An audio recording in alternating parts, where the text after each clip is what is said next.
Just like the coaches drew up, the Oilers walk away with an 8-4 victory over the Detroit Red Wings. Hello, everybody. Welcome to the Oil Stream Postgame Show. Tom Gazzola, Matty Kassian, and Zach Decum coming at you. Tom coming at you from the EST Satellite Studios in downtown Edmonton.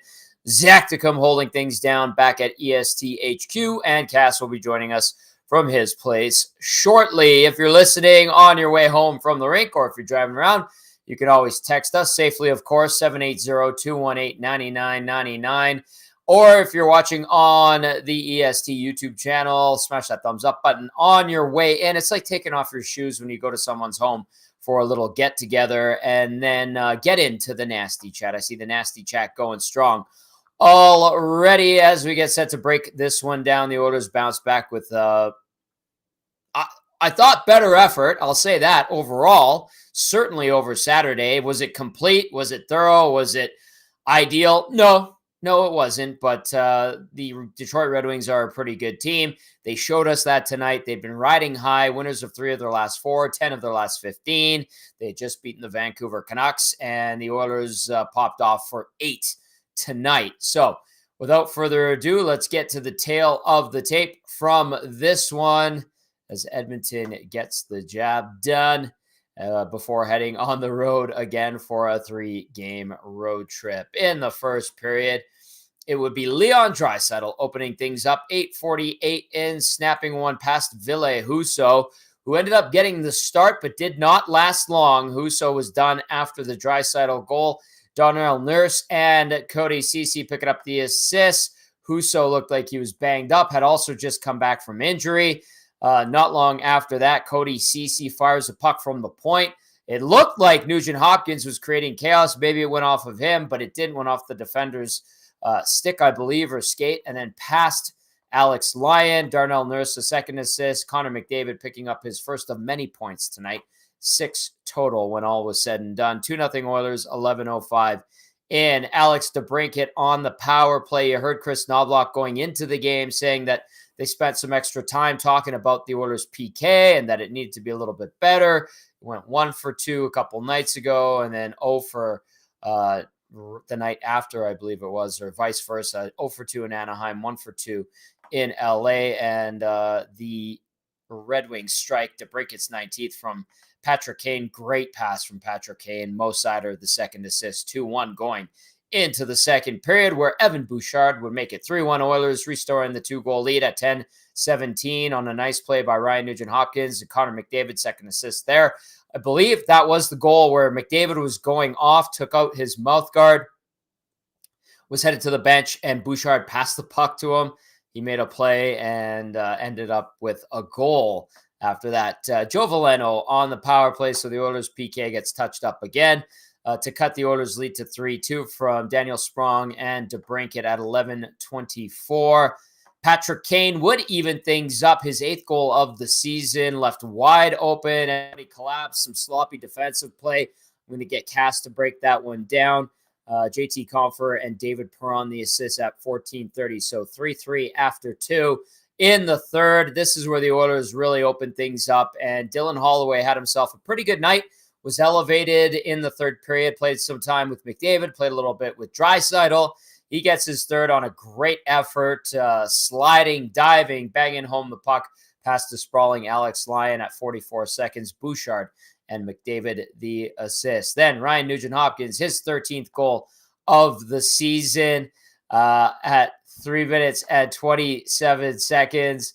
His 13th of the year, assisted by McDavid and Bouchard. Hyman picking up his 32nd goal of the year to make it 6-3 for the Oilers at 12:55. Lyon Draisaitl, another helper there. And then Evander Kane on a brilliant play by Connor McDavid. Vinny Desharnais, the second assist. That goal coming at 13:41. Kane has 19 on the year. Not long after that, it would be David Perron, the former Oiler, scoring his 11th goal from Ben Sherratt and JT Compher. And then for good measure, the Oilers extend the lead, double up on the Red Wings. Ryan Nugent-Hopkins, second of the night, 14th of the season from McDavid at 17:49. Final Shots on goal, 39-36 in favor of Detroit. Face-off percentage, 60.7% to 39.3. Power play, Oilers go over, didn't even get an opportunity, while the PK goes just 1 for 3 hits, 27-23 in favor of the Oilers. Block shots, 14-13 in favor of the Wings. Officially, 10 giveaways for Edmonton to 9 for the Wings, 11 takeaways for the Oilers to 6 for Detroit. As we welcome in our game analyst, Matty Kassian, to break things down. Cass, I have to let Joaquin Gage up into the EST satellite studios, so I'm going to let you give us your thoughts on the game, and I will be back in 2 seconds as Gager is making a surprise appearance at the EST satellite studios. Cass, go for it. Oh, this is dangerous territory, Tommy, giving me and Zacticum the full reign here to go. So go anything about Zacticum. You know what? Just don't worry. Just okay, go do what you have to do, Tom. Yes, go do I'll what be you back. have to do. Okay. No, we're good here. Well, I sent Tom a message while he's gone towards the end of the game that just said, well, that escalated quickly. And that's kind of how the game felt. Not a great first 2 periods. Stuart Skinner making some huge saves, keeps the Oilers in it. And I want to say, I mean, if I was going to look at this game and say what turned the game around, I mean, the start to the third period clearly was a big part to it. But I loved, and I know we're going to talk about it. But I loved Dylan Holloway's effort on that goal that puts them back in the lead and puts them back in the driver's seat. And they never really looked back after that. And to me, for a game that wasn't really a great hockey game for a couple periods for Edmonton, you have a young guy that gets a little bit of a sniff, a little bit of an opportunity. He steps up and he just works for it. I mean, Tommy and I talked about the effort that the Oilers needed to win before the game. And large in part, that wasn't there until that third period. But lo and behold, you get a little bit of an extra push from a young guy driving to the net, fighting through a check, and not a pretty goal, but a greasy, hardworking, grinding goal by Dylan Holloway. And to me, that turns around what could have been an absolute disaster. So it went from being a game which is like, oh, this really could go either way. Their penalty kill's been leaky. 5-on-5, they haven't been great. They've given up a lot of odd man rushes, and then they pop off and have a crazy third. So, Tommy, if I'm gonna sum it up, it was a tale of two teams for the Edmonton Oilers. If we can go to the classic quotation, it was the best of times, it was the worst of times. Except we kind of got to flip it around for this one, don't we? It was the worst of times. Yeah. It was the best of times, where we had some really not good stuff, a leaky penalty kill again today, but at the end of the day, they find a way to turn the Jets on in the third and put away a game that makes it look like it was a lot more of a blowout than it actually was. Well, the Wings were pesky, they were feisty, they created opportunities, Cass. They managed to take advantage of opportunities that the Oilers did provide for them. I was talking about that goal by Patrick Kane and how, you and I would break it down when it tied the game up. But overall, it seemed, like you said, it was either one side of the pendulum to the other, and very little middle ground in this game for the Oilers. Concerning, reading too much into it, or they were able to dial it in when they really needed to, in your opinion? Well, I'm glad they were able to dial it in. I mean, the penalty kill is starting to get a little concerning. That you're letting goals in and not I will say the one was a really nice seam pass. Like, if I look at the sticks for the Oilers are all in pretty good lanes. Like, you're trying to take it away, and it's a great pass. So you kind of go, okay, maybe one you give the Detroit Red Wings. The other one I didn't like at all, because it was like a mad scramble in front. No one really took anybody. Right. Darnell Nurse was down trying to block when you had like all kinds of bodies there already. And then, him just being down kind of created chaos in and of itself. And when he stands back up, all of a sudden in the time it takes him to regain his feet, he loses a guy and someone gets a couple of whacks at it. So, there were some things on the penalty kill that weren't great. Lost a whole bunch of face-offs on the penalty kill, which hurts. You're stuck in your own zone, and the other team, in this instance, Detroit, had the clean possession for most of the power play, and then you're tired and things start to open up. So There were some elements that were there for concern, but I don't want to harp on things. I do want to unpack that Kane goal because I think we can unpack that one. Sure. But overall, you still find a way to actually turn the Jets on, and they have been a great third period team, and that is we've called it patience, we've called it maturity, we've called it a couple things. But for a team that didn't play a great game to say, you know what, it hasn't been a great game, let's batten down the hatches and go out there and work, and they came out right out of the gate and did it. So, okay, on that goal. I mean, it's a little bit of a weird play to start because Kane kind of flips it into the middle of the ice, tries to create chaos. He's on the wall. He just kind of flips it up, lobs it in the air, and hopes something happens. Now, maybe what he really was trying to do is exactly what happened to the Edmonton Oilers, in that every single guy, basically, if you have us on YouTube right now and you can see us on video, just went like this and stared at the puck in the air the whole way. And Ekholm was moving his feet back to the net. McDavid swung at this puck in the air, and I don't want to criticize McDavid's game. I mean, the guy just got 6 points, 6 assists. Absolutely ridiculous. But he swings at the puck in the air, kind of swings it again. Probably shouldn't have pushed over as far as he did. You have like 3 guys clumped up. Ryan Nugent-Hopkins, who, if I was going to pick one person on this play to really critique or criticize, he shouldn't have went into the pile. You had 3 guys there already in like a 3-foot space. So what are you going to do there? Ekholm has to take a player going back to the front of the net, most dangerous guy in that instance.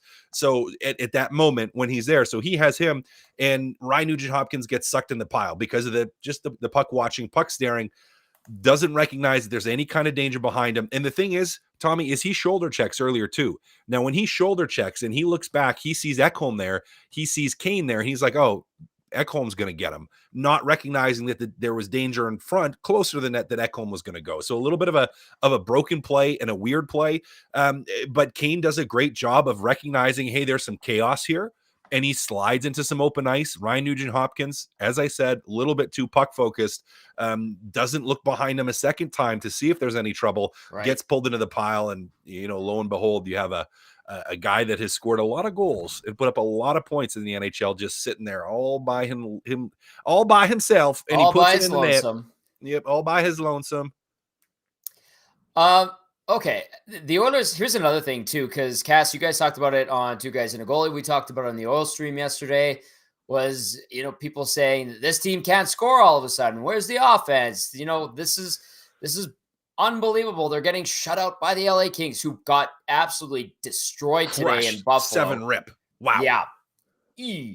Well, so thanks, LA. You get your 2 points back, Edmonton, in some ways. Good point. And hey, if you're watching scoreboards, last night was also a good night for the Oilers as well. Every Western Conference team, Pacific Division team did not have good nights. So things in Edmonton's favor there.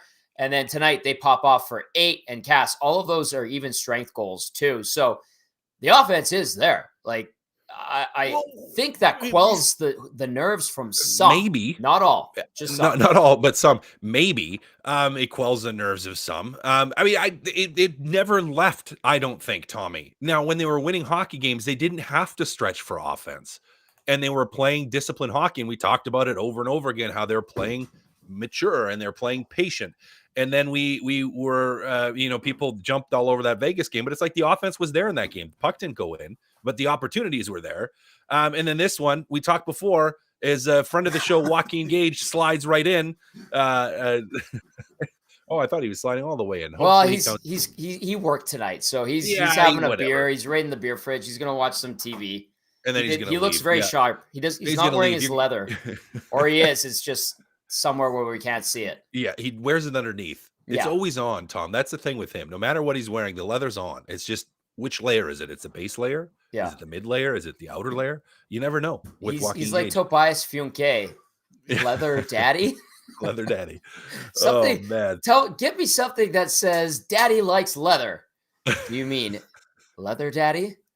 Joaquin Gage, who did a formidable job on the broadcast. As always. Yeah, so he's enjoying a delicious beverage. Gage, you can move the TV however you want it. I gave you the controller.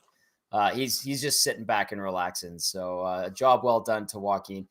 Okay, let's get into the inbox here, Cass, as we're having fun with this one. The Oilers win 8-4 over the Detroit Red Wings. Tom Gazzola, Matt Kassian. Zach to come, and a lounging Joaquin Gage inside the EST Satellite Studios after a job well done on the Sportsnet broadcast tonight. You're looking dapper today, Gager. Really? Yeah, I'd say so. Huh? Yeah. It's tough because jeans. Gene, I know. Yeah. But you looked really good. Well, thanks, buddy. Well, and you sounded good. I couldn't hear anything, but I know you sounded good. Wow. That's a given. That's a given, he says. All right, let's go to Dirty Curdy with this text. Dirty Curdy says, Skinner saves, Connor dishes, and CC increases his trade stock. Horror bad first 2 periods. Ooh, Dirty Curdy not happy with those first 2. Bailed out by a Herculean third, sparked by Hollywood's beauty.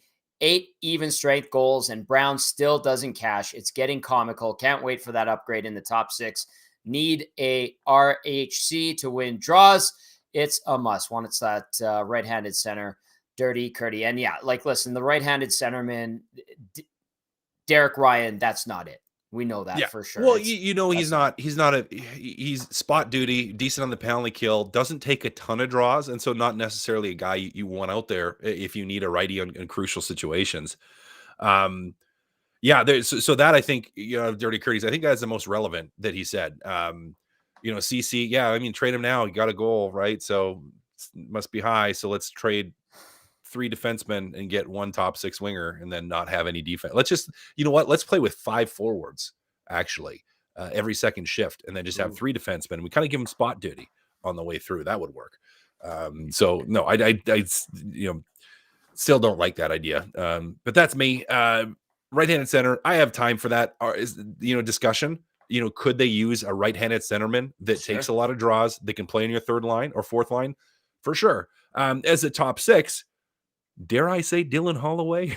I mean, I'm not ready to crown him that yet, but Tommy, as you texted me, he looked pretty good tonight when he got his sniff. He got the bump up.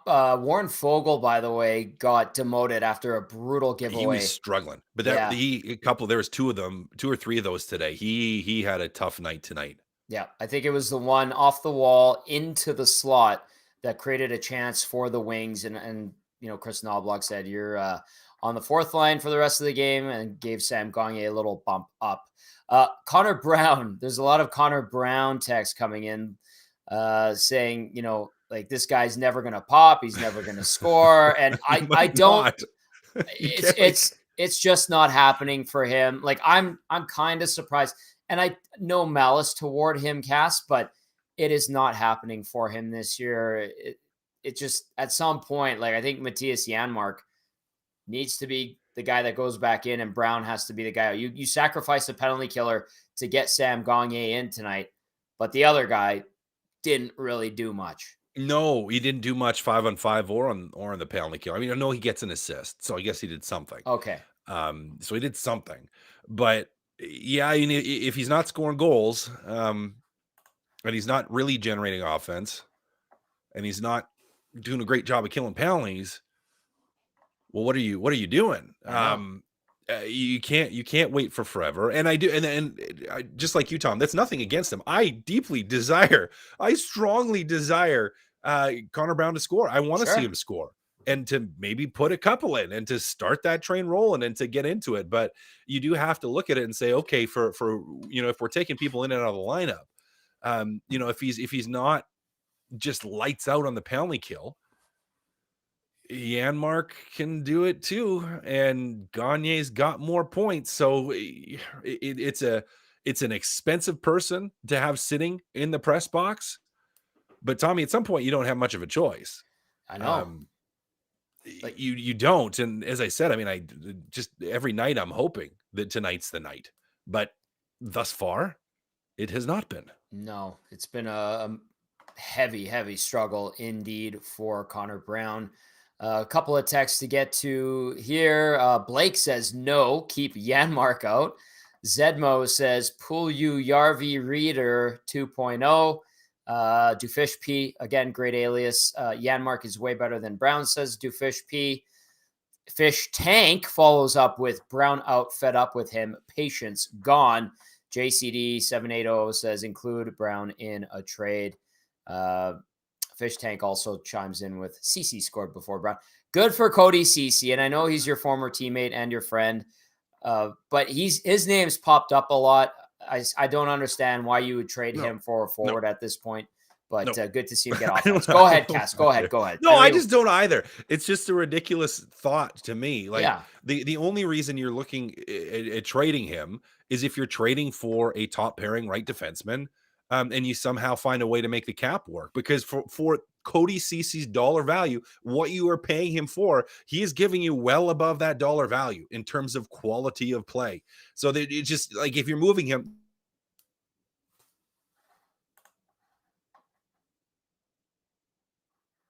Oh, we lost Cass there. There he is. You're not moving him for a forward. I just shake my head when people throw that out there. Well, I'm going to read you a few texts that probably are going to frustrate you. I'm sorry. Oh, yeah. I'm going to get to these texts. 780-218-9999. Of course, if you're watching, you can also reach us via the nasty chat. The Wolf, says CC third star, trade him. Just kidding, because we need to have some fun after everyone lost their minds after last game. Another text says, that was fun. Big Uke says LFG Oilers. Wow, that third versus the second. That was two polar opposite teams. 6 apples for Connor. Clean up the PK now. And what a time to be alive. Another one says Brown equals Toby Reeder 2.0. We're going to see a lot of those comparisons. Mike in Thunder Bay. After the Kings game, I asked if it was the worst game of McDavid's career. Well, in surprise to absolutely no one, he comes back and has a massive 6-assist night. Nobody expects more from McDavid than the man himself. He knew he had a bad game. On the flip side, defense hung Skinner out to dry a few times, and the PK has begun, to regress. Would like to see them tighten back up. Wins are fun. What a game. Going to bed happy, Mike in Thunder Bay. The PK, Cass, and the regression that Mike in Thunder Bay was talking about, like, are you seeing some simple fixes, or is this just like mental breakdowns that continue to happen individually? Have you noticed a trend or anything that you could point out? I would say they've been more mental breakdowns. Again, I talk about the one goal on the seam play. That was a really great pass. That was a beautiful pass. It was a beautiful pass. I thought the sticks were in the right position from a looking at it to say, okay, where are they trying to force the puck to? Sticks were in the right position. He threaded it through an area, 3 or 4 inches wide. There wasn't a lot of space. It was a great pass. Now the other one, and we talked about it a little bit already. I mean, that's I think the chaos is increased because Darnell Nurse leaves his feet. And I'm rarely a fan of defensemen going down on the penalty kill. And actually, I'm going to have to look back, and we might have to look back at some of the penalty kills and over that streak. I can't recall the defensemen leaving their feet that often on the penalty kill. So, and that was something that I was in Joaquin. I know he can't hear me, but I know it made his leather all sweaty when Darnell Nurse leaves his feet as a goaltender. He didn't like it. I don't like it. Would you like me to ask him? You can sure ask him. Are you following this right now? No. He's not. Does it make your leather sweaty when the defensemen leave their feet to slide on the ice as a goalie? On the penalty kill. On the PK. Yeah, let's save it for Thursday. He says save it for Thursdays. Right. We'll guys unpack in it goalie. on Thursday. He did laugh really loud. It was like a belly laugh. So we'll unpack it some more on 2 guys in a goalie Thursday afternoon. Make sure you tune in. Hit that subscribe button if you haven't already. Plug. Yeah, shameless plug. But I think it's individual mistakes like that where it just causes a little bit of extra chaos and the puck ends up in the back of your net. Now, if we look at the body of work as a whole, they have done overall a fantastic job on the penalty kill. So to sit and to say, again, like do I have concern about it right now? Yeah, I do, because it went from being really good to trending a little bit in the opposite direction. You only killed 2 or 3 tonight. Now, the third kill was a solid kill. It was when you really needed it. It was at a time when you didn't want Detroit to close the gap. So it was a huge kill to get that third one, was the one you needed most at the end of the game, and you get it. So that's a positive. But Tom, I lean more towards it has been individual mistakes and some small things that, like not winning the faceoffs. I mean, that does factor into where it's like, well, yeah, if you win faceoffs, you clear the puck, you clear 25 seconds right away. And that just, little things that add up. So it's something they need to absolutely get under control. Again, they got the kill when they really needed it. in this game in the third period. I thought that was essential and huge to winning the game. So kudos to the Killers to bouncing back for penalty kill number 3. But yeah, something to clean up moving forward. Listen, before these last 3 games, the PKA was on a really, really good tear. In the last 3, it goes 1 for 3 tonight. Detroit gets a couple. In LA, it goes 1 for 2. In Anaheim, in Vegas, it goes 2 for 2. In Anaheim, 0 for 2. Against LA, 1 for 2. And then tonight, 1 for 3. So prior to that, 2 for 2, 3 for 3. Didn't take a penalty against Chicago miraculously. 4 for 4 against the Jackets, 3 for 3, 5 for 5, 1 for 1. And then the last time they had given up a goal prior to that nice stretch there before the game against Anaheim was in Montreal on January 13th. So it went on a really, really nice run there. And then now, it's coughed up a bunch. 2 in Anaheim, 1 in LA, and then 2 more tonight. So certainly something that needs to be improved upon. All right, 780-218-9999. If you've got any questions or criticisms or just want to talk about tonight's game, hit us up in the inbox, 780-218-9999. And then the nasty chat. This text says the Oilers' PK and defensive coverage was horrendous in the first 2 periods. I'm not sure what was said during the second intermission, but the third was completely different. Calgary Glenn. Displaced Connor says, is Joaquin there? Is he engaged? Where was the leather? He is here. He seems to be quite engaged, having a good time. The leather, we don't want to know where it is right now, to be honest with you. It's against his skin, I can tell you that much. Yeah, probably. His shoes are leather too. But and I ran out of 6 o'clock lager, so he's crushing a wolf from Sea Change, which is a delicious, delicious beer. Good call, Joaquin. All right, let's get to the Liquid Beaver here. It says, hey, Tommy, good third period, but that's a nice win. I do have some qualms. Yikes, that second period was giving me ulcers. Way too many odd man rushes, poor puck support, and backtracking by the forwards when the D were pinching. McDavid was, wow, for most of the game. Stu should have been third star at the very least. Do not like Kane, Draisaitl, and Perry together. Lack chemistry, way too slow. They got caved in their own end. So the Katie Perry line by the third period, by the way, had Holloway instead of Perry. What would you say about the progression or lack thereof of the Katie Perry line that the Liquid Beaver brought up, Cass?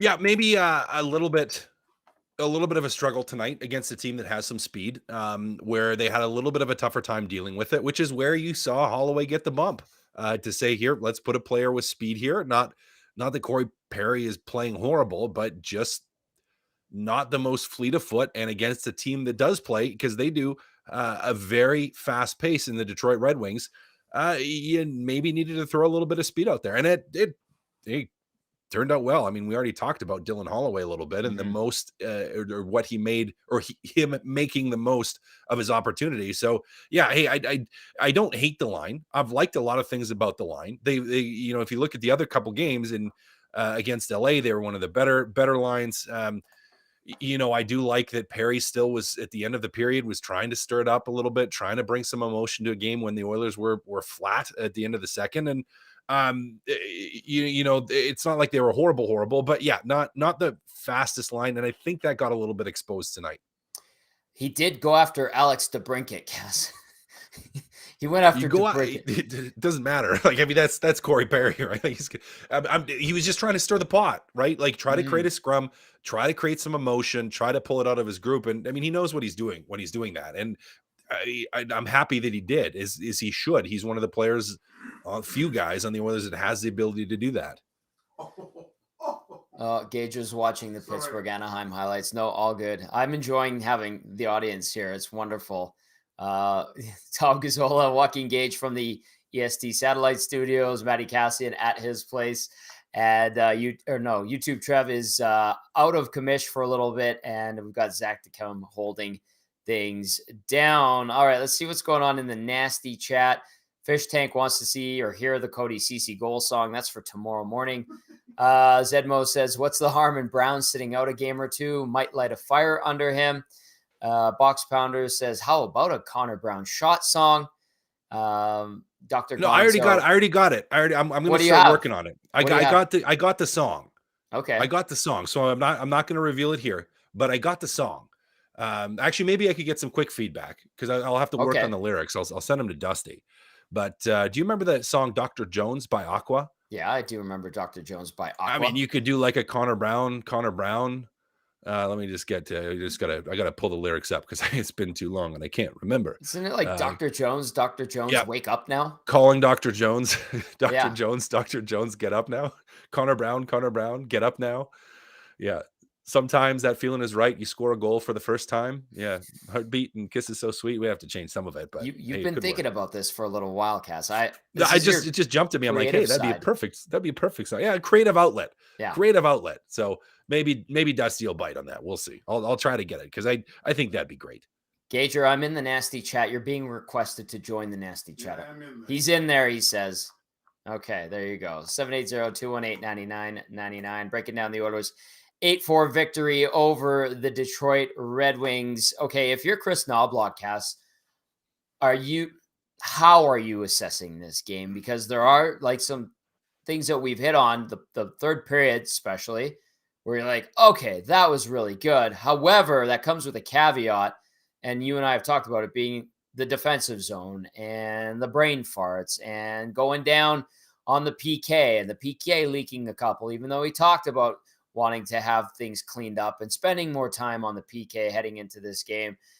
Are you satisfied with the win if you're Chris Knobloch? Are you kind of happy about it? Are you just glad you got the 2 points? How do you think he's assessing it with his coaching staff?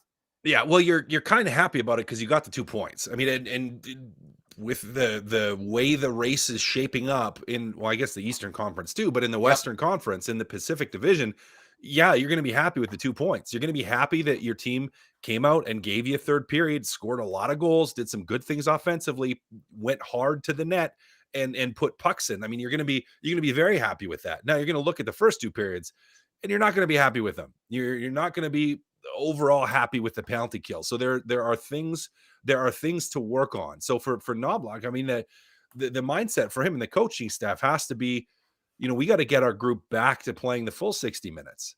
And we got to get our group back to penalty killing the way we need to. Right. We got to get our group back just to some of those fundamentals of not having that slippage over the course of a 60-minute hockey game. Now, you're not going to be perfect at it. Not every game is going to be the masterpiece, but you would sure like to see them play better than tonight, because sometimes, today, again, not a great 40 minutes, and they were able to win a hockey game. Against some teams, you can't do that. So again, overall, coaching staff going to be very happy that they got the win. There's work to do. Readjustment on the penalty kill, work through some things again, watch lots of video, go through who is making what mistakes and what you can correct. I saw a bunch of texts here. Timber Woodsman chiming in with how many odd man rushes did they give up in the second? Cass, way too many. Like, just way too many. It was 6 almost, I think. 5 maybe. Some of them happened like in their zone down low. Yeah. And self-induced. So yeah, that was something that we'll probably get some video tomorrow before they fly out to St. Louis. Reno says all the Canadian teams who played tonight won. There were 11 games on the schedule around the National Hockey League. Ryan from Saskatchewan says Wings are really fast. Smart adjustment by Noblock moving Holloway with Lyon and Kane. First PK goal has a chance to clear. Didn't. Second PK was ugly. I'm with you there for sure, Ryan. Really poor second. Bad puck management. Really bad pinches. Looked like mid-November. Great performance by Stu. McDavid is not human. Justin says, sorry for my last text. Justin had plenty of expletives in all of them. Justin, thank you. Thank you for apologizing. Colorado Rusty says, what will it take for the Oilers to learn to play second periods, Tommy? They suck on the long change. Yeah, they clean. Is it like a mental thing, Cass? Like, do they get confused because they're now on the flip side of the ice? Like, what is it? Colorado Rusty wants to know.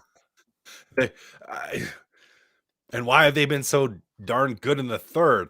Long changes have something to do with it from getting fresh legs out their standpoint. That I think There's no good answer. That's what I think. Like, I don't know. I don't. It's a switch, and we saw that switch flipped pretty much immediately heading into the third. So I don't know. Is it lackadaisical? Is it that you had a little bit of a lead and you've had some games where you're leading and you're just kind of sitting back a little bit? I don't know. But I also don't want to say, because they did win a whole lot of games in a row, that they have been horrible, awful in the second period, because I don't think that's necessarily true. Now, when they do struggle, it does seem to be that middle frame. They kind of sit back a little bit. So yeah, I mean, I guess I'd have to probably, to give a more educated answer on that, look back at statistics. Again, this is where analytics are helpful. Let's look back and unpack a little bit on their second periods to see. But I don't think there can be any solid why. I mean, why did they lose so many games at the start of the season? I don't know why they played that horrible. Why did they win so many in a row? Well, we can kind of look at why, but as compared to the start of the season, why did the switch flip? I don't know. Why does the switch flip sometime in the third? I don't know. I mean, I will say, for part of the third, part of the switch flip was Conor McDavid decided he was going to win the hockey game, and just went and did a lot of Conor McDavid things and was pretty ridiculous. Touche. If you're wondering goals by period for the Oilers this season, going into tonight, 49 goals for, 44 against. They allowed 2, got 1 in the second tonight. So that is 54-46 against. So they are outscoring the opponent in the second period. But there's some kind, my guess is like a mental lapse collectively, or they get too comfortable. I don't know. I'm with you, Cass. Like, in theory, they should be a good second period team. They shouldn't let off the gas pedal, but you know what? And the goals for and against are favorable for them. Is it by a wide margin? No, it's not. They're, consider the third period going into today. They had 57 goals for, 44 against. They pump in 5 more in the third tonight, so they're past 60. And then in the first period, going into action tonight, 55 goals for, 45 against. So 45 against, 44 in the second, 44 in the third. So pretty consistent in all 3 periods in goals against. And then 55-4 in the first, 49-4 in the second, and 57-4 in the third going into action tonight. So in all 3 periods, they're outscoring their opponent, but for whatever reason, they get this mental lapse in the second, which we saw tonight, and it allowed Detroit to get back into the game. Your thoughts? 780-218-9999. Cass, a couple more minutes. Good for you? Oh, yeah, of course. All right. It's an early one. Only 7 o'clock start, not an 8:30 like we've seen on the West Coast games. So that's kind of nice as we roll through the Oil Stream post-game show. Gazzola, Kassian, and Zach to come with you. Joaquin Gage inside the EST Satellite Studios crushing a beer. What are you laughing at? No, it's just funny that I'm here. You are here. You're the one who wanted to come here. I love hearing you work. You're always invited. I watch you, but I watch you. I feel like I'm a Jimmy Kimmel. We're debating like old women here. This is your problem most days, isn't it, Kaz? You know what? It's your problem today, and I'm happy for that. Yeah. Thank you. You're getting a lot of love on the nasty chat, which you're clearly in right now, I'm assuming. Yeah, no, I'm okay. I'm Good. All right. That's why we love him. He's Joaquin Gage. Buzz in Nebraska texts in, says, Nuge worried me last game, weak wall play, then he totally redeems himself. Taco texts in, says, Tommy, I understand why people are not happy with Janmark, but the guy does a pretty good job of creating chances. He just doesn't have a finishing touch. The amount of breakaways and partial breakaways he gets is pretty crazy. And he's been getting opportunities in tight too, Cass. No finish. No finish. No, none. That was a great shot. Great shot on that one. The nice little pull. Great move before the shot as well, we should say. So pretty, he didn't look like a guy that maybe has been struggling to find that finish. But good to see him get back on the scoreboard to put a nice goal. And hopefully that's, and we talked about that line being a little bit quiet at times, 5-on-5. Now McDavid, we also talked about being the guy that needed to drive it, and he definitely drove it tonight. But a nice little supporting goal there that, was hopefully the beginning of a few more for Mr. Nugent Hopkins. There, Nugent Hopkins breaking out of a slump. That was good to see. We'll see when I'm assuming Janmark plays on Thursday in St. Louis. Okay, Cass, let's take a quick peek ahead. We are on location at Hudson's White Avenue. Very happy to announce that partnership with Hudson's. We'll be bouncing between the White Ave and the Bourbon Street locations for the rest of the season for select games each month. We're doing about 4 each month, probably in the postseason as well, or I think we are going to be there on location in the postseason as well. Very excited to be back on the road doing the show more consistently. I know we've had a few at BP's, which have been a lot of fun as well. So Thursday night, Hudson's White Avenue, come join us. I'll be there for sure. Maybe I'll drag one of these guys out there, and it'll be a lot of fun. Lots of GCs and great prizes to give away. We had a Heritage Classic jersey to give away, thanks to the fine folks at Molson the other night at Boston Pizza. So come on down if you're not doing anything. Hudson's White on Thursday night for the pre and post game show. All right, Cass, if you're looking ahead to that game on Thursday, what is the focus for the Oilers as they look for another victory? Have the penalty kill not suck. Let's start with that. That would be a good one. Again, I mean, that's speaking a little harshly because they had been good for a really long time. But getting them back on track, getting the penalty kill back on track, and no mental lapses in the first and second. Like, just clean up your game a little bit, even if you're not feeling it from an energy standpoint. Just clean it up and fix some of those individual mistakes. Cut down on those turnovers. Like you said, had some odd man rushes today in the defensive zone. That can't happen. Can't happen. So some of the individual errors that led to chances against, clean those up, clean up the penalty kill, and you'll be good to go. Cass, fantastic work as always, my friend. I look forward to catching up with you Thursday evening. Yeah, and I look forward to hearing about what you and Gager do with all that leather you got going on there tonight. I just want a damn beer. Can you pass me a beer from my own beer fridge? Cass, They're we'll gone. see you on Thursday. They're gone. Yeah, I know. Gone, Tom. They're like juice boxes for this guy. Yeah. Okay, we'll talk. All right. That was Matt Kassian, our game analyst. What is this? I've never seen this before. That's a wild TV special, my friend. I'm being chirped. My beer fridge isn't up to Joaquin's standards. Thank you.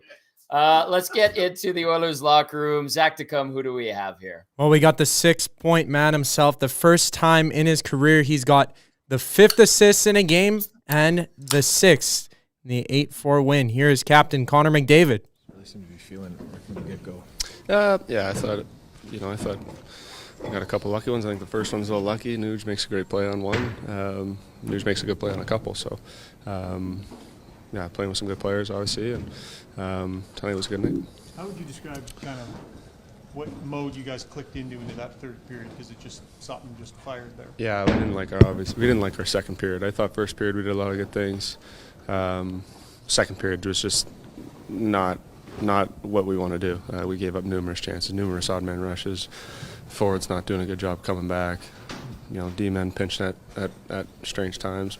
I thought Stu bailed us out big time in the second period, and we were fortunate to be tied. And I thought we did a good job of just grabbing it, just turning our work rate up, simplifying a lot of the cliche stuff, but stuff that works. Obviously a team effort there in the third period, but take us through that play on the spinorama to Evander Kane there. I was coming off the bench and Ben makes a great play. He's been playing great, standing and turning pucks over, and he made a great play, a quick up, and I had a lot of speed and just tried to make a play. I tried to cut inside, and the D-man played it well and bounced it back outside and threw it there, and Kaner was a great goal scorer. He's always at the net.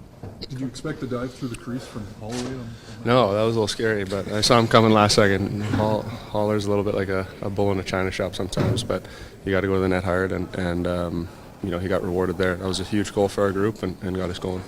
Connor, it looked like you mentioned that second period you didn't like it. It's been a while since your team's been that loose and sloppy. Anything you can attest to? Is that just going to happen every now and then, or what do you feel went wrong this second? Well, I think we've done a great job of playing solid defensive hockey for a large stretch here.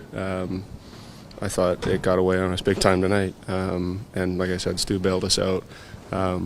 Just so many odd man rushes, chances, grade A's, breakaways. I thought our D-men did a great job playing 2-on-1s as well. Mercy with a big slide. And, a lot of a lot of desperation, but it shouldn't have to get there. Can you talk about a guy, Cody Ceci, obviously not here to score goals, but he said no one really bugged him. It's been a long time, 127 games. Nice to see a guy like that score. I think the last time he scored was Game 7 against LA. That's was it? Okay, well, Game 2 of like last October. Oh, okay. Well, I remember his Game 7 goal the most. So that was a huge goal. You know what? He's here to be a solid D-man, and he's done that ever since he's been here. Him and Nursey make a great pair, and pitch in with a goal every now and then. It's a great thing. But like I said, that's not what he's here for, but we're definitely happy for him. Couple subtle lineup tweaks into that third period too, and it seems like a couple of them that kind of work. You notice that from Chris a little here and there? Yeah, he's got a great feel for the game. You know, he's a calm presence on the bench. I think you guys can see that, and you know, but tonight he was a little bit. You know, obviously wasn't loving where the game was going. You know, none of us were, so sometimes you need to tweak it a little bit, and I thought his little tweaks worked, and that's a sign of a good coach. You guys had mentioned when he first got hired guys as a coach from forces, he's not afraid to, you know what, he'll show his disappointment at times. Hasn't obviously had a lot of case like that, but tonight seemed like if there was a mistake made, he was not afraid to pull guys, switch them lines really quick. Yeah, good to get players' attention like that, do you think? Well, of course you need that. You need that accountability every now and then, especially from your head coach. You guys might not see it all the time, but he does a great job of keeping guys accountable. You know, nobody liked the second period, and obviously he would say the same. And you know, he changed it when he felt like it maybe needed a change, and you're going to get that out of your head coach, and that was good. All right, big night for Conor McDavid. 6 assists. That's the second time he's had a 6-point night in his career. Absolutely flying after a tough night in Los Angeles on Saturday. Talking about that second period, we've talked about it a lot. A lot of listeners and viewers have said that second period was brutal. Can't have that again.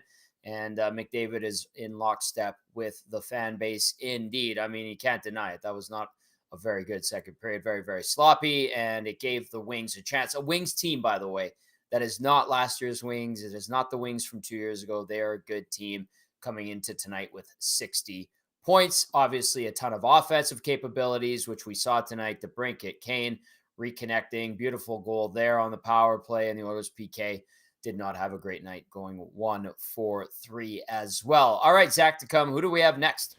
Well, we'll head over to who McDavid called a bull in a china shop. Dylan Holloway. And then it seemed that you guys were mad at yourself, came out guns blazing in the third. Yeah, I think you're right.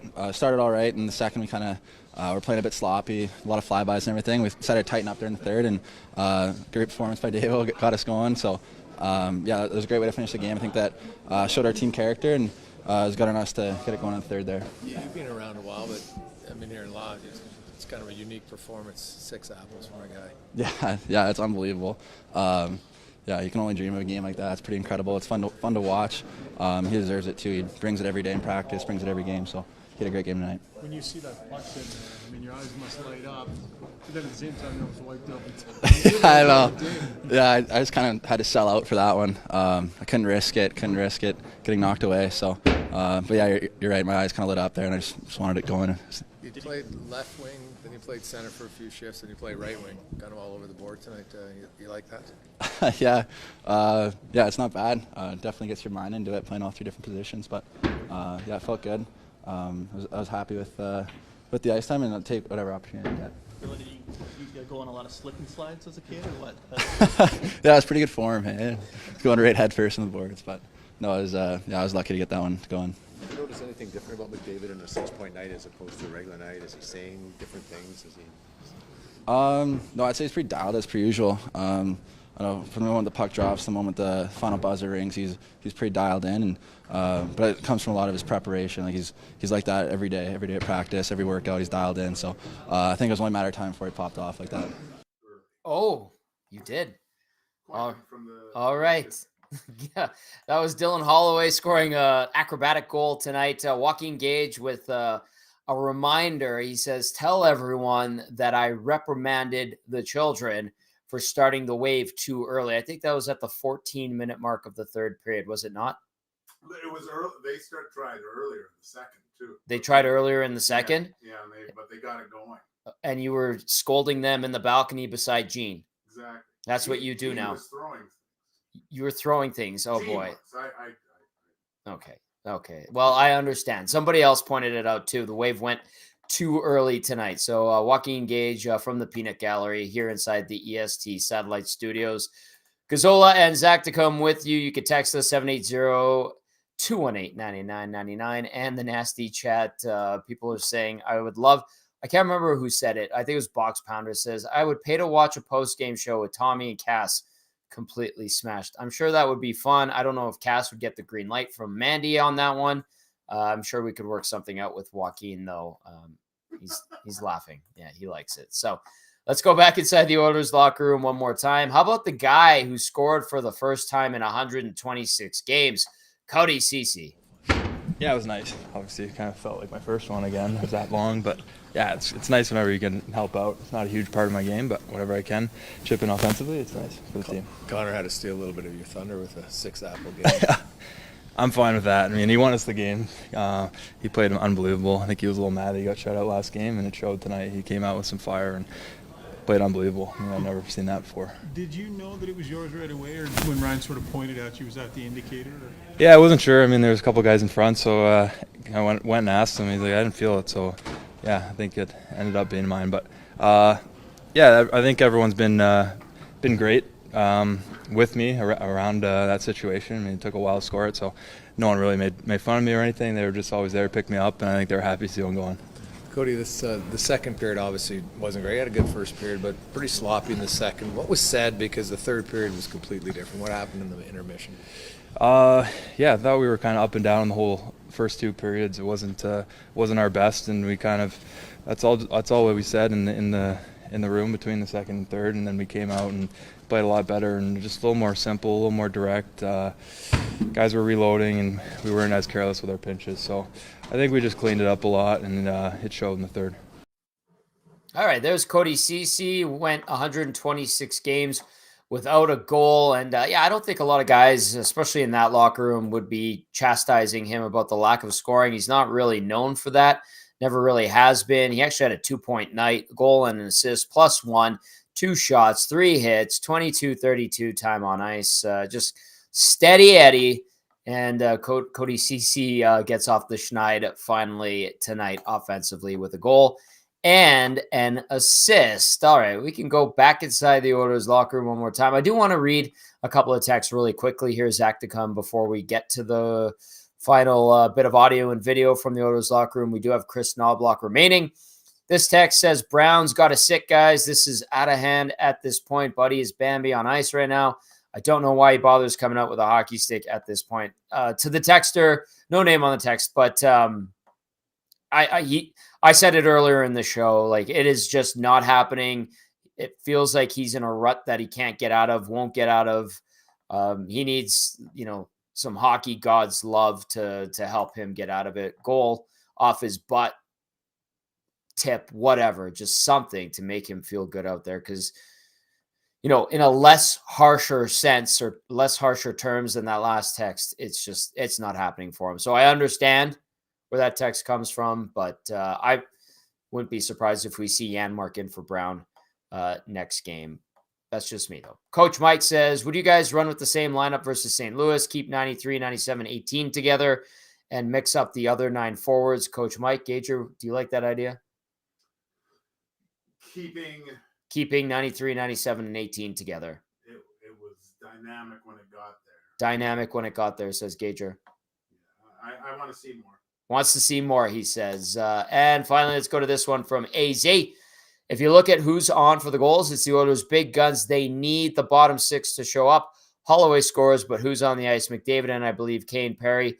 Team defense needs some video work. Nothing more, but bottom 6 needs to show up. The clock is ticking. That text in from AZ.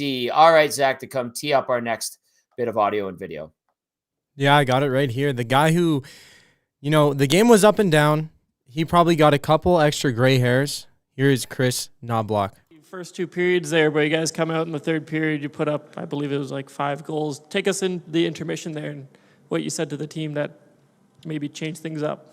We weren't skating the first two periods. A lot of credit to Detroit. They're a good team. They've been playing really well. They're fast. Their transition's really good, but we weren't, we're just standing watching. I think we had ill-advised pinching and forwards weren't reloading, and the amount of odd man rushes we gave up were probably all, the month of January all combined, all in one period. So we got a little bit better at that, and you know, obviously the goal scoring was there tonight, but the defensive details need to be better. Yeah, and Conor McDavid putting up 6 assists in a game here. A lot has been said about Conor throughout his career, but what are your thoughts on his performance tonight? Well, I think his stat sheet says it all. 6 assists, 6 plus 6, no power play time, and he was skating. You know, he was one of the few guys that was skating for a full 60 minutes, and the plays that he made tonight were pretty phenomenal. And you know, if he's not on top of our game, we're probably not winning that one. McDavid described that second period, and he almost had this look of disgust on his face. When your team can adjust like that and you know, feel frustrated at themselves and make that big an adjustment, how good a sign is that? It's nice that we've seen that our team's very composed, mature team. When things aren't going well, we've been able to get back to the way we're playing. We don't get completely fall apart. And, you know, I wish as a coach, sometimes you wish we didn't have so much composure and we were able to have a little more intensity and not have to rely on, okay, it's not going well, let's now turn it up. But I like how we handle ourselves when things aren't going well. And, you know, it looks like we've got the game under control a couple times during the game, and the Red Wings come back and have a good push. And, you know, I think a lot of times we're like, let it all fall apart. We never gave up the lead a couple times, but we never were trailing. So we need a better effort all the time. What did you see out of Dylan Holloway that made you think maybe a little bit of a different opportunity might unlock something tonight specifically? We just wanted to change up the way the lines were going, and I think a little bit of giving up the odd man rushes, having a little more speed on the Draisaitl line. Fresh young legs, he should be able to do that, and you know, and maybe a little more steady presence with Perry being with McLeod's line. So I think that's what we're kind of thinking, and we just needed to do something because you know, after the second period, we needed to change the scenario. Just to touch on that, Chris, you haven't been one to kind of switch your lines very much. Was that a way to get your players' attention tonight? You know, doing that late in the second period into the third after kind of a slop. I think it was more tactical rather than getting their attention. It wasn't working. We need to change something. What do you think, like coming out of the break, you know, over these last 4 games of your penalty kill? What have you seen there? What have you liked? What haven't you liked? I know the first, there's been some good things. I think some details that we've been missing. I think the break, a lot of things, part of our game, it was good for us. And 5-on-5, I think we needed the rest. I think going into the break, we were kind of limping in, and I think we came back, played very well for the most part on that road trip. But one thing I think that we took a step back was the penalty kill and some of the details. But it's such a short period of time on, you know, if amount of goals go in and whether the save's been made or whatever. So, you know, if it's a longer stretch of time and we're still putting goals in, then we need to address that. You had a lot of games this year that were kind of so through 40 minutes, and in the third period, you guys sort of really impose your will on the other team, like the goals for and against. Sort of, what happens with this group at that time? Does it just come from within, or what is it with these guys that they're able to do that?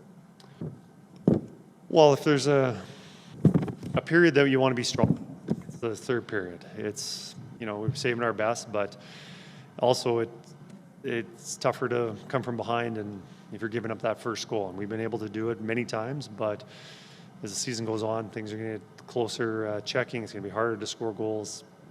We're going to not be as fortunate. Tonight we obviously had the first goal, but something we need to get better at is our first period starts.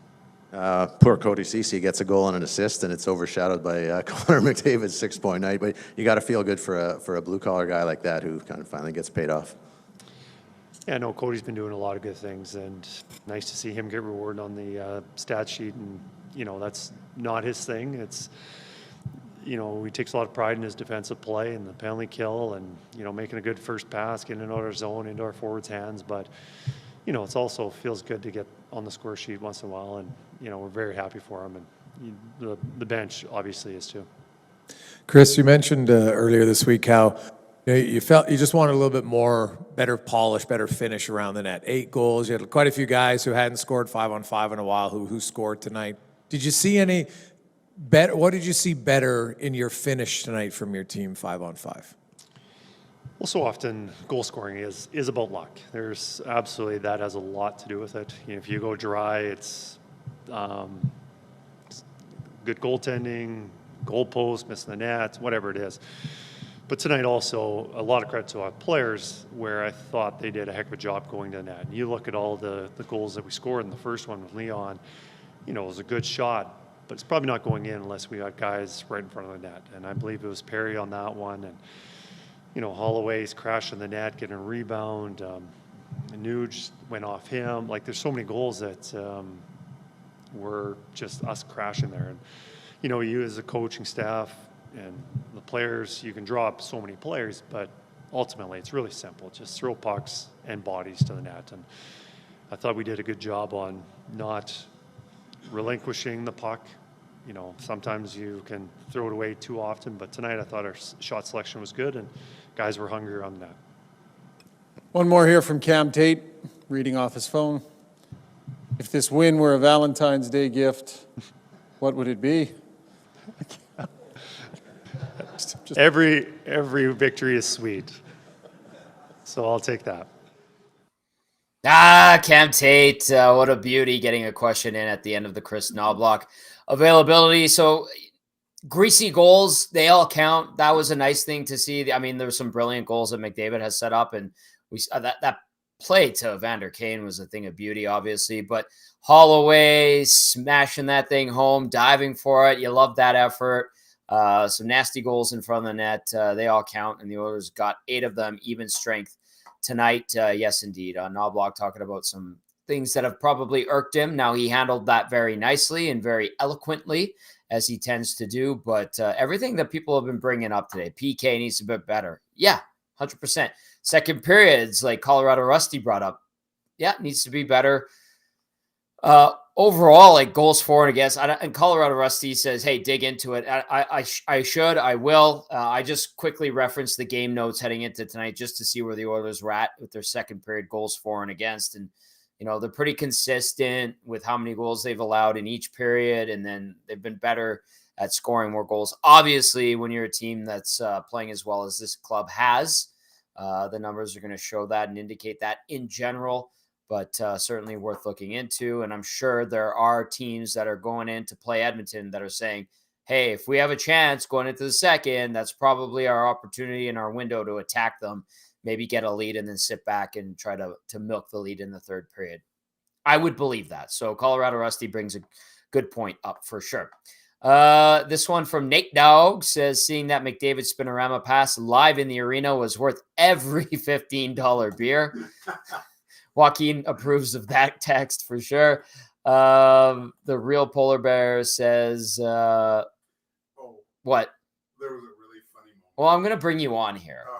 You have a funny moment, save it. I'm going to bring you on here. If you don't know what the hell is going on, Joaquin Gage is in studio, in the satellite studio after doing great work tonight on the Sportsnet broadcast, looking very, very dapper as always. And I'm going to get him to hop on. I just want to read a few texts before we say goodnight. Tommy Rubella says, I bet Connor Brown will have a random opposing team pass out and go off his skate and in, then he will hit 56 goals. Gager like that one too. And all right, let's see what's going on in the nasty chat. Everybody seems to be having a good time in the nasty chat. You guys have been really good. I know Gager's been chipping in there. I know Dusty was in there a little bit too. Nasty chat's become its own beast, which I absolutely adore and love. So good on everyone that is watching us on the YouTube channel, and to everyone listening, thank you as always. You know, we appreciate you so very, very much. All right. One last order of business before I get Gager on here. And it's time now to get to the Damon Bunting Remax Elite Player of the Game. Damon Bunting, consistent top producing realtor in Greater Edmonton and among Remax realtors. He and his team would love to help you find that right home or make the move from your current home. He's community driven, understands what it takes to make a difference in our city. Check him out, DamonBunting.com, or visit his Instagram at Damon Bunting Real Estate. Loves a good donaire as well. All right, Zach, to come. Do your thing, pal. This one's all you tonight. Well, Damon Bunting might give you the assist to find your home, find your condo, find your apartment, whatever you're looking for. And Damon Bunting is driven to find that. But Conor McDavid was driven tonight to find the win for the Oilers, getting 6 points. It'd be hard to try and give it to somebody else. Through 40 minutes. Do it. I dare you. I am not. It goes to McDavid, but through 40 minutes, I was going to give it to Ceci, and then McDavid came out and put on a show of a lifetime to get the 6 assists, and he's just a human highlight reel. Like, ever since I started watching hockey, that was the guy I had my eye on. Everyone did.